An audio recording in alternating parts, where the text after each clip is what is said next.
51 సీట్లు ఇచ్చి అదే 14-19 నాకు ఇచ్చిన మెజార్టీ కంటే 19వ సంవత్సరం జరిగిన ఎన్నికల్లో తక్కువ మెజార్టీ ఆగంటిపల్లికి వచ్చింది. ప్రజలందరూ కూడా తెలుసుకున్నారు. వైఎస్ఆర్సీపీ నాయకులు గ్రామాలలో అరాచకంగా చేస్తూ ఈ యొక్క రెవెన్యూ సదస్సులను రాత్రికి రాత్రే చాలా మంది రికార్డులు కూడా మార్చేయడం జరిగింది. రాత్రి ఒక రికార్డు ఉంటుంది, తెల్లవారి లోపల అక్కడ స్థానికంగా ఉన్నటువంటి అధికారులను బెదిరించి కానీ లేకుంటే అక్కడ ఉన్నటువంటి ఆపరేటర్ల సిస్టమ్ కూడా గతంలో ఎన్ని ఎంఆర్ఓస్ నాకు స్వయంగా తెలుసు. గత పరిపాలనలో చేసేటువంటి ఎంఆర్ఓలు కావచ్చు, ఇంకొకరు నమ్మినా నమ్మకుండా స్థానిక నాడు శాసనసభ్యుడు ఎంఆర్ పరిగానపల్లి శాసనసభ్యుడు ఆ ఇంట్లో రాత్రి కూడా ఆపరేటర్లు పోయి కూర్చుంటే రాత్రి బుక్కులో రెవెన్యూ రికార్డులో ఎవరి పేరు తీసేవాడు వాళ్ళ పేరు తీసేయాలా, తెల్లవాడలకు వాడు పోయి సరెండర్ కావాలి. సరెండర్ అయితే ఏమి ఇస్తావు, నా భూమి లేదు అని వీళ్ళు మాయవి. ఇట్లాంటివి కొల్లలు లక్షల మందివి ఈ రోజు రాష్ట్రం అంతా లక్షలలో ఉన్నాయి. నేను ఎమ్మెల్యే మంత్రి అయిన తర్వాత 175 నుంచి 80% ఎవరు వచ్చినా కానీ కూడా రెవెన్యూ రికార్డులు తారుమారైనాయి. మా రికార్డులలో పేర్లు లేవు, 1Bలో తీసేసినారు, అడగలు అయినాయి, మాకు తెలియకుండానే కొన్ని రిజిస్ట్రేషన్లు జరిగిపోయినాయి అనేటువంటి అప్లికేషన్లు కానీ అర్జీదారులు కానీ వాళ్ళ బాధలు చెప్పుకోవడానికి వచ్చినప్పుడు చాలా బాధ వేసింది. ఇవన్నీ కూడా మా గౌరవ ముఖ్యమంత్రి గారు ఏదైతే ప్రజల వద్దకే ప్రభుత్వాన్ని తీసుకెళ్ళాలి, ఈ రెవెన్యూ రికార్డులలో పేదవాడు అన్ని కులాలకు కానీ పార్టీలకు అతీతంగా మనం అన్యాయం జరిగిన ప్రతి ఒక్కరికి న్యాయం చేయాలనేటువంటి ఉద్దేశంతో ఈ రోజు ఈ రెవెన్యూ సదస్సులు కూడా పెట్టుకుంటూ ఈ రోజు చాలా విషయాలు కూడా మన అధికారులు చెప్పడం జరిగింది. మీకు అందరికీ మీరందరూ దయచేసి ఒకటి ఆలోచన చేయండి. మీరు ఇచ్చినటువంటి రికార్డులు ఎవరి ఒత్తిళ్లకు కానీ ఎవరి రాజకీయ ప్రలోభాలకు కానీ అధికారులకు లొంగే ప్రసక్తి ఉండదు. జరుగుకుంటా ఉంటారు, మంత్రి గారి దగ్గరకు లేకుంటే ఊర్లో నాయకుడు మోకరో చెప్తే మేము పేదవాళ్ళము, మాకు మంత్రి గారి దగ్గర అన్యాయం జరుగుతుందో. నేను ఈ రోజు ప్రమాణంగా చెప్తా ఉన్నా, దయసాక్షిగా ఈ రోజు అధికారులకు కూడా చెప్తా ఉన్నా, ఎటువంటి ఒత్తిళ్లకు మీరు లొంగవలసిన పరిస్థితి కాదు. ఇది ప్రజల ప్రభుత్వం, ప్రజలు మమ్మల్ని ఎన్నుకున్నారు, ఖచ్చితంగా కూడా మీకు న్యాయం చేస్తారనేటువంటి ఉద్దేశంతో ఇంతమంది మీరు ఈ రోజు యాగంటిపల్లి గ్రామంలో వచ్చినారంటే ప్రభుత్వం మీద ఉన్నటువంటి నిజాయితీ, గౌరవ ముఖ్యమంత్రి గారు తీసుకుంటున్నటువంటి నిజాయితీ మీద మీకు ఉన్నటువంటి అభిప్రాయం అది. కాబట్టి మీ అభిప్రాయం ఖచ్చితంగా కూడా తెలుస్తుంది. ఎందుకంటే ఒకవేళ ప్రభుత్వం సరైన విధానంలో తీసుకున్న తర్వాత మీకు కొంతమందికి అన్నదమ్ముని వల్ల కావచ్చు, లేకుంటే మీకు ఆస్తులలో ఒకరికొకరికి ఏదైనా తగాదాలు ఉన్నప్పుడు ప్రభుత్వం మీరు కూడా సహృదయంతో ఆలోచన చేయాలి. ఎందుకంటే ఇది ఒక కోర్టు. ఈ రోజు ఏదైతే ఇప్పుడు జాయింట్ కలెక్టర్ గారు కానీ ఇక్కడ పైన ఉండేటువంటి అధికారులు తీసుకునేది ఈక్వల్ గా మనం కోర్టుకు ఒక జడ్జి ముందరికి వెళ్తే అదే విధంగానే ఇక్కడ జరుగుతుంది. ఎందుకంటే ప్రజలకు న్యాయం జరగాలి. ఈ యొక్క రెవెన్యూ సదస్సుల ద్వారా సమూల నిర్మూలన. ఎందుకంటే గత ప్రభుత్వంలో చేసిన తప్పులు మళ్ళీ మేము చేస్తే ప్రజలు మమ్మల్ని క్షమించరు. గత ప్రభుత్వం వాళ్ళు తప్పు చేశారు కాబట్టి వాళ్ళకి శిక్షించింది. అది మా ముఖ్యమంత్రి గారు కూడా ప్రతి మంత్రికి ప్రతి శాసనసభ్యుడికి కూడా చెప్పడం జరిగింది. గత ప్రభుత్వంలో చూసాము, మన తల్లిదండ్రుల ఆస్తులు, మన పెద్దలు ఇచ్చిన ఆస్తుల మీద జగన్మోహన్ రెడ్డి గారి ఫోటో వేసుకోవడానికి ఎవరిచ్చారు హక్కు, ఎవరు కల్పించిన హక్కు అది. మన నాన్నగారి ఫోటోలు లేవు, లేకుంటే ప్రభుత్వం ఫోటోలు ఉంటాయి. జగన్మోహన్ రెడ్డి నాన్న రాజశేఖర రెడ్డిదే, వాళ్ళ అబ్బాయి రాజారెడ్డిదా. ఆ రోజు మన రెవెన్యూ బుక్కుల మీద ఏ ఫోటో తీసినా ఆయన జగన్మోహన్ రెడ్డి గారే. ఆస్తి మన తల్లిదండ్రులు తినగనక సంపాదించి మనకిస్తే వాళ్ళు ఈ రోజు ఫోటోలు పెట్టుకొని జగన్మోహన్ రెడ్డి గారు ఇచ్చినట్టు రాసుకుంటారు. తగాదాలు పెట్టారు సర్వేలని, ఆ సర్వే రాళ్ళ మీద కూడా కోట్ల రూపాయలు పెట్టి ఆ యొక్క రాళ్ళ మీద ఆయన ఫోటోలు. ఏంటి సర్వే రాళ్ళ మీద కోట్ల రూపాయలు పెట్టి ప్రజాధనం కాదా? ఆ ప్రజల డబ్బు కాదా? నాకు ఆ ప్రజల ధనంతోనే ఆ రోజు డ్యూటీలు చేసి ఈ రోజు ఫోటోలు వేసుకోవడం కానీ సర్వే రాళ్ళ మీద కూడా వేసుకోవడం జరిగింది. సిగ్గు శరం లేకుండా ఇప్పుడు మనం పెడతా ఉంటే అప్పటికి 6 నెలల కాలం లేదు, ప్రభుత్వం మీద విమర్శలు. 6 నెలలు అయింది కదా అంటున్నారు. ఖచ్చితంగా మంచి పరిపాలన ఇస్తాము. ఏవైతే రెవెన్యూలో మీ యాక్ట్ ప్రకారం ఇందాక అధికారులు చదివి వినిపించిన ప్రతి అక్షరాన్ని పొందుపోకుండా ప్రతి అక్షరంలో ఏదైతే ఉన్నాయో దాని మీద సమగ్రంగా అదే విధంగా ఈ రోజు ఇక్కడ ఉన్నటువంటి విఆర్ఓలకు అధికారులకు చెప్తున్నాను, దయచేసి మీ యొక్క ఉద్దేశాలు మార్చుకోవాలా విఆర్ఓలు ఆర్ఐలు. ఎందుకంటే మీరు చేసేటువంటి చిన్న చిన్న తప్పులకు కుటుంబ తగాదాలు వస్తున్నాయి. కుటుంబాల మధ్యలో ఉన్నటువంటి ప్రేమాభిమానాలు దూరం అవుతున్నాయి. వీటికన్నింటికి కూడా కారణం గత పాలకులు, రెవెన్యూలో కొంతమంది ఉద్యోగస్తులు. నేను అందరినీ మాట్లాడలేదు. జేసీ గారు దయచేసి మీరు కూడా సర్వే మీరు చూడండి. ఇక్కడ కొంతమంది విఆర్ఓలు ఆర్ఐలు ప్రైవేట్ ఆఫీసులు పెట్టుకుని ఒక ప్రభుత్వాలు నడిపినట్టు ఇప్పటికి కూడా చాలా మంది చేస్తా ఉన్నారు. ఇప్పటికి కూడా విఆర్ఓలు ఆర్ఐల వ్యవస్థలో మార్పులు రాలే. అవి రావాలంటే కలెక్టర్ గారు, జేసీ గారు, ఎంఆర్ఓ గారు, సంబంధించిన ఆర్టీఓ గారు మీరు తీసుకోవాల్సిన చర్యలు. ఎందుకంటే రాజకీయ నాయకులు వస్తుంటాం పోతుంటాం. మీరు ప్రభుత్వం మీకు జీతాలు ఇచ్చి మిమ్మల్ని పెట్టి మీరు కస్టోడియన్, వీళ్ళ ప్రభుత్వాలు వీళ్ళ ఆస్తులకు అన్నింటికీ ప్రభుత్వ ఆస్తులకు అందరికీ కూడా మీరు కస్టోడియన్.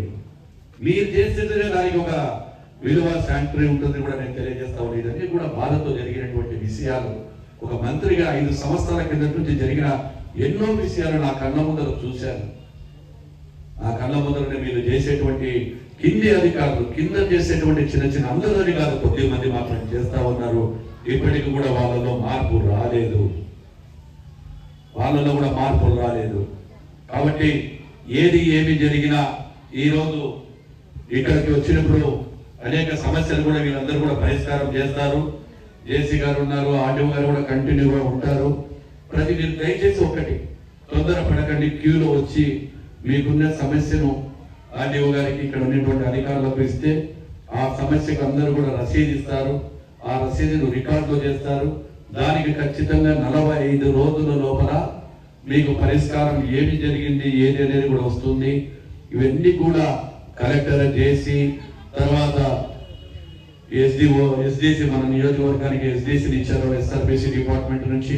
వారి పర్యవేక్షణనే జరుగుతుంది. ఇవన్నీ అపోహలు తొలగించమని కూడా కోరుకుంటా ఉన్నాను. అదేవిధంగా ఇంకా వేరే సమస్యలున్నా కూడా ఈ రెవెన్యూ ఇవన్నీ కేవలం రెవెన్యూ సదస్సుకే కాబట్టి రెవెన్యూ సదస్సుకు సంబంధించిన విషయాలన్నీ కూడా ఇక్కడ తోపుకోకుండా మీరు క్యూలో వచ్చి తీసుకుంటారని కూడా తెలియజేస్తా ఉన్నాను.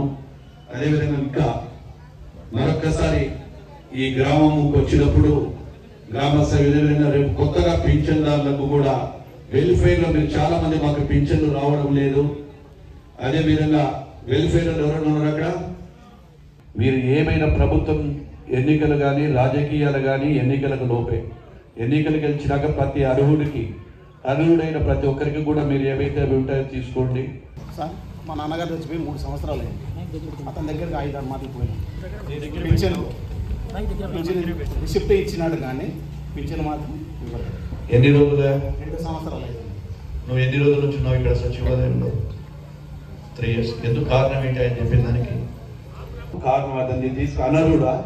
అర్హత ఉందా లేదా బైక్ దగ్గర? మళ్ళీ అర్హత ఉంటే ఎందుకు ఇవ్వదా?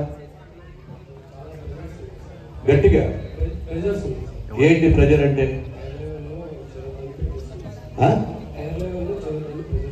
ఇది ప్రభుత్వం. హయ్యర్ లెవెల్లో ప్రెజర్ ఉందంటే ఒకసారి మీడియా వాళ్ళు కూడా చూడాలి. హయ్యర్ లెవెల్లో ప్రెజర్ ఏమని ఇవ్వద్దనే మైక్ దగ్గర పెట్టు బ్రదర్, ఎంకరేజ్ చేయొద్దని. ఇది పరిపాలన. వాళ్ళు ఎవడో చెప్తే జీతం ఇచ్చేది ఎవరు? ప్రభుత్వమా ప్రజలు? మేము ట్యాక్స్ కడితే నీకు జీతాలు వస్తాయి, మేము ట్యాక్స్ కడితేనే ప్రజల జీతాలతో తీసుకొని నీకు న్యాయం అనిపిస్తుందా?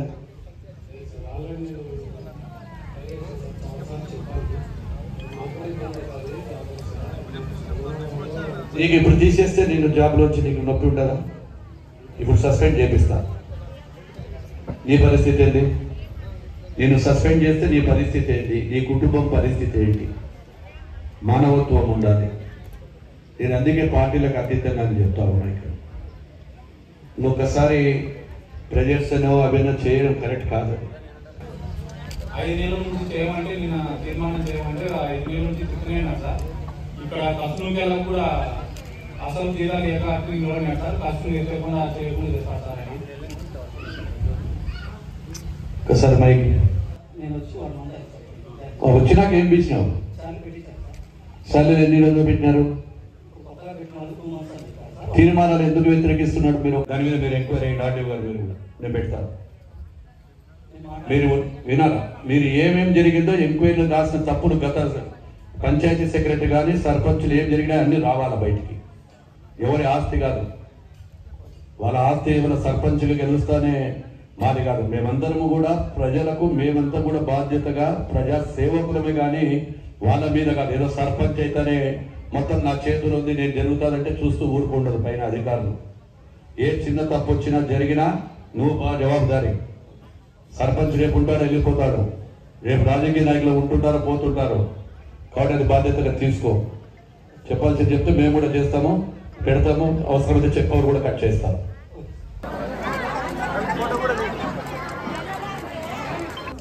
అంటే ఒక ఆడ కూతురు అబద్ధాలు చెప్తారా? అంటే ఒక రైతు బిడ్డకు పుట్టినామే నీ మీద అబద్ధాలు చెప్తారా? ఇది నువ్వు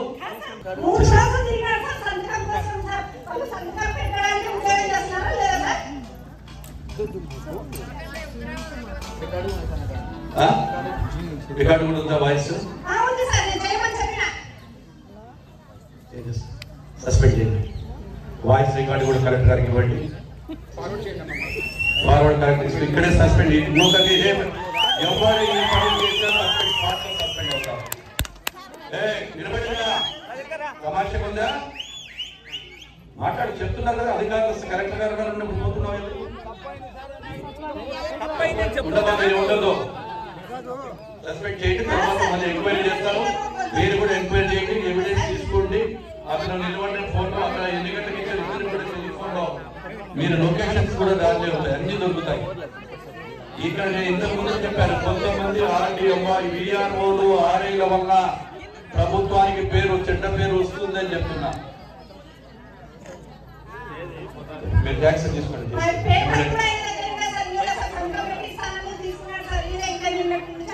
గుర్తు పెట్టుకోండి, ఎప్పుడు కూడా ఆడపిల్లలు కానీ ఒక రైతు కష్టం చేసుకుని బతికే వాళ్ళు, పాలు అమ్ముకుని బతారు. వాళ్ళ అబద్ధాలు చెప్పాల్సిన కర్మ వాళ్ళకు లేదు. నువ్వు ఒక ఉద్యోగివి, నీ మీద మాకు వచ్చి నీకు అబద్ధాలు చెప్పాల్సిన కర్మ పట్టాలా? గుర్తు పెట్టుకోవాలా. మీరందరి దగ్గర కూడా పింఛన్లకు సంబంధించింది పింఛన్లు తీసుకుంటారు, రెవెన్యూలో పొలాలకు సంబంధించిన పొలాలందరికీ కూడా తీసుకుంటారని చెప్తున్నా. కాబట్టి మీరందరూ కూడా ఓపిక పట్టుకోవాలి. ఈ కార్యక్రమానికి వచ్చిన మీకు అందరికీ మరి ఒక్కసారి రెవెన్యూ సిబ్బందికి, మీకు ఇక్కడికి వచ్చిన ప్రతి ఒక్కరికి కూడా హృదయపూర్వక ధన్యవాదాలు తెలియజేస్తూ మీ దగ్గర సెలవు తీసుకుంటున్నాను. జై హింద్, జై జన్మభూమి.